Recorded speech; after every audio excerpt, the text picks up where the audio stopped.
हनुमारी कान से सुनो बोले बाबा के बारात चलते अपन भूतवा परे तो वाला लेके गाँव गाँव में मचते धमाल। बोले बारात बोले बाबा निकले है बारात, अपन भूत बड़ा रेत वाला लेके, अपन भूतवा परे तो वाला लेके। बोले बोले बारात निकले है बारात, अपन भूतवा परे तो वाला लेके।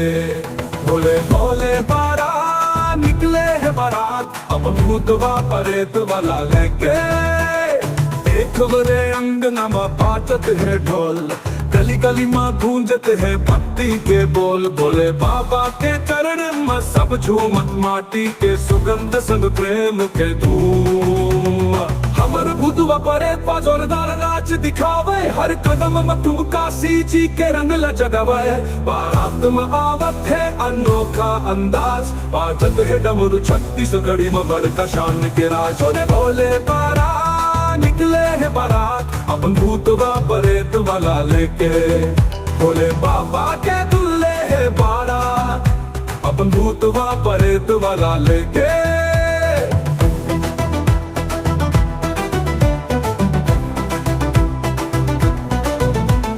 मंदिर के आंगन में भक्ति के उजियारा, नाचा सब संगवारी दिल में बरदी सहारा। भोले बाबे बारात में सबके माया के सुर, ढोल के थाप में गूंजत अपन लोक गीत के भरपूर। भूतवा परेत के कदम गिन गिन के बाजे, गाँव के हर कोना में प्रेम के भी उजागर होवे। आज के दिन में सीख के दिल एक संग धड़के, भोले बाबा के बारात में मस्ती के गीत सब करके। अब संगवारी नाच ले झूम ले, भोले बारी में गूंजत है भक्ति के बोल। भोले बाबा के चरणन में सब झूमत, माटी के सुगंध संग प्रेम के धूम।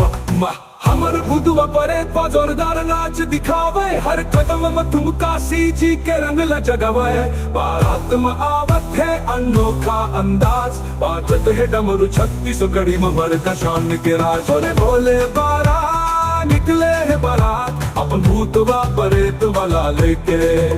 बोले बाबा के दुल्हे है बारात, अपन भूतवा परेत वाला लेके।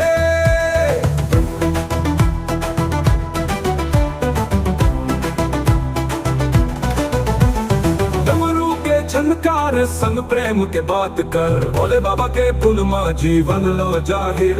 जी के धरा में आज चमके नवा उजियारा, चलो मिल के गाले मस्ती में डूबा हर पियारा।